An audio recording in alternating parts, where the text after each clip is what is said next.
म्हणून मग त्यांनी काय केलं, टूर ऑपरेटर्सना एक विनंती केली, अमित शहानी विनंती केली कि बाकी सब ठीक है ना, ईडी वीडी कुछ आए नहीं ना आपके पास, आणि त्यांना सांगितलं की जरा तुम्ही तुमच्या टूर्स या रद्द करा अशी विनंती केली आणि त्यांनी टूर्स रद्द केल्या. असो, तो त्यांचा भाग आहे. आज मी कोकणात येणार म्हटल्यानंतर कोणीतरी मला धमकी दिली.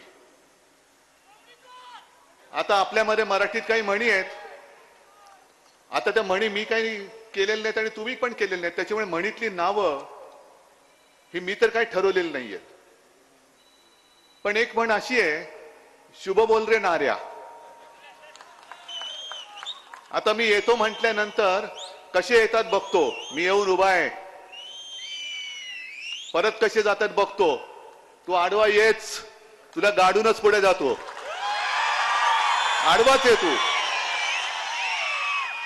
अरे लाज वाटली पाहिजे, 2-3 वेळा एकदा तुझ्या इकडे येऊन तुला आडवा केला, मग माझ्या घरात तिकडे उभा राहिला, तिकडे तुला साफ करून टाकला, लाज नाही, लज्जा नाही, बडबडतोय आपला, बडबडतोय. म्हणून म्हटलं शुभ बोल रे नार्या. आता नाव मी काही ठेवलेलं नाही.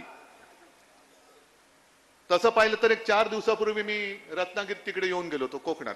आता म्हटलं 4 दिवसांनी परत येऊन बोलायचं काय, पण देव आपल्यावरती किती देवाचे आशीर्वाद आहेत बघा.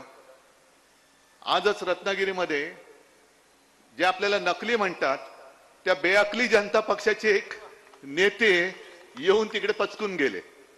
बेअकली जनता पार्टी म्हणजे शिवसेनेला नकली म्हणतात ते बेअकली असतील, नाही तर दुसरं काय. पुन्हा एकदा चॅनलला सांगतोय, बेअकली जनता पार्टी. आज हा नवीन शब्द दिलाय, कारण आजपर्यंत मी भेकड जनता पार्टी म्हणत होतो, काय लाज वाटायला तयार नाही. भाकड म्हणत होतो, काय लाज वाटत नाही. कमळाबाई म्हटलं, आता बेअकली म्हणतोय. आता बची किती बाराखडी म्हणायची यांच्यासाठी, याच्या बाराखड्या म्हणजे येतात मला, पण थोडं शांत संयमी असं माझ्यावरती शिक्का बसल्यामुळे मी बोलू शकत नाही.